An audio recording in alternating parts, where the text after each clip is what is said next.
جب حکم آتا ہے فاصدع بما تؤمر، اے نبی اب ڈنکے کی چوٹ کہیے. شروع میں 3 سال جو ہے حضور نے جس کو کہتے ہیں پی پی کال، پرسن ٹو پرسن، انفرادی رابطے کے ذریعے سے جو ہے وہ دعوت کو پھیلایا تھا.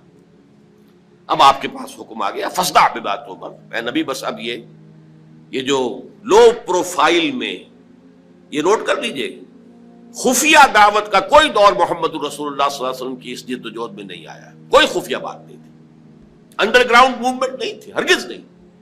البتہ لو پروفائل میں پرسن ٹو پرسن کانٹیکٹ کے ذریعے سے بات پھیل رہی تھی. لیکن اب حکم آ گیا فاصدع بما تؤمر، اے محمد اب ڈنکے کی چوٹ کہو جس چیز کا کہ تمہیں حکم ہوا ہے. پھر آپ کوہ صفا پر چڑھے. اب کوہ صفا جو رہ گیا ہے بیچارہ، وہ تو اس کا ایک سمبل ہے، علامت ہے جو باقی رہ گئی ہے.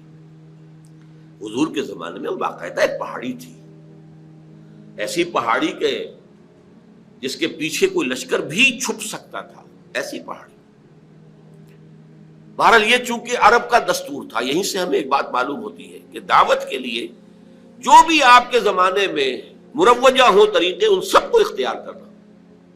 ہاں اگر کوئی شرافت کے یا حیا کے منافی کوئی شے ہے تو اس کو اس میں سے ختم کر دیا جائے، لیکن یہ کہ جتنے بھی ذرائع ہوں ابلاغ کے جو موجود ہوں آپ کے وقت میں، وہ آپ کو استعمال کرنے چاہیے. جب حکم ہوا فاصدع بما تؤمر تو آپ نے رواج کے مطابق یہ شکل اختیار کی. رواج کیا تھا؟ عرب میں آپ کو معلوم ہے کہ قبائل ایک دوسرے پر حملہ کرتے رہتے تھے، غارت گری ہوتی تھی، لوٹ مار ہوتا تھا.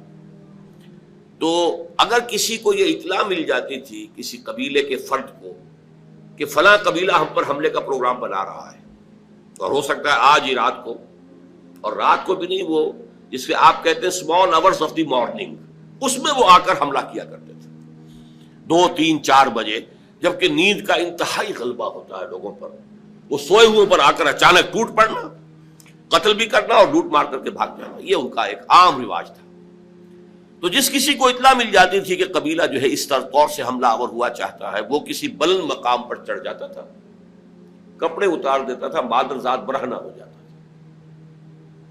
نعرہ لگاتا تھا وا صباحا، ہائے وہ صبح جو آیا چاہتی ہے، جس میں غارت گری ہوگی، جس میں لوٹ مار ہوگی، جس میں کشت خون ہوگا. وا صباحا، وہ صبح، ہائے وہ صبح جو آیا چاہتی ہے. اب دیکھیے دونوں چیزیں اس نے جمع کر لی، آڈیو ویژول، اس لیے کہ جہاں تک تو اس کی آواز جا رہی وا صباحا، وہاں تک تو لوگوں نے اس کی آواز کو سن لیا، وہ لبکے دوڑے، کوئی بڑی خبر ہے، کوئی حملہ ہوا چاہتا ہے، کوئی بڑی تباہی آنے والی ہے، یہ شخص اس کی خبر دینا چاہتا ہے، تو دوڑو، لبکو، سنو اس کی بات. اور جہاں اس کی آواز نہیں جا رہی، وہ عریاں نظر آ رہا ہے کھڑا ہوا، اسی لیے اسے نذیر عریاں کہتے تھے، خبردار کرنے والا، وارن کرنے والا جو بالکل ننگا ہو گیا ہو، نذیر عریاں. حضور نے اس میں صرف یہ کمی کی کہ ظاہر بات ہے کہ یہ حیا کے خلاف تھی، بات فطرت کے منافی تھی. آپ نے کپڑے نہیں اتارے، لیکن نعرہ وہی لگایا وا صباحا. اب لوگ جو ہے وہ آئے، جمع ہوئے، اونچائی پر آپ کھڑے تھے، لوگوں نے دیکھا بھی، پھر اپنی دعوت پیش کی.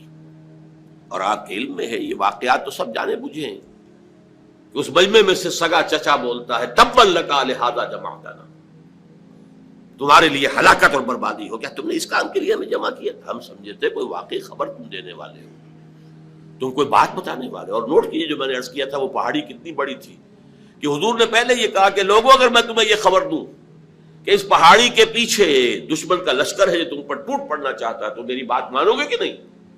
یعنی وہ پہاڑی اتنی تھی کہ اس کے پیچھے کوئی گروہ، کوئی لشکر جو ہے وہ چھپ سکتا تھا. تو انہوں نے کہا ضرور. ایک تو اس لیے کہ آپ بلندی کے مقام پر پہاڑی پر کھڑے ہیں، پہاڑ کے دونوں طرف دیکھ رہے ہیں، اور دوسرے یہ کہ آپ نے تو کبھی جھوٹ بولا ہی نہیں، آپ صادق الامین ہیں. یہ پہلے گواہی لے کر آپ نے بات کی ہے اپنی. میں تمہیں اللہ کے عذاب سے ڈراتا ہوں، آخرت کے محاسبے سے ڈراتا ہوں، جس پر اس نے کہا تبا لکا لہذا جمعتنا، جس پر یہ صورت نازل ہوئی ہے تبت یدا ابی لہب وتب ما اغنی عنہ مالہ وما کسب سیصلی نارا ذات لہب وامرأتہ حمالۃ الحطب فی جیدہا حبل من مسد.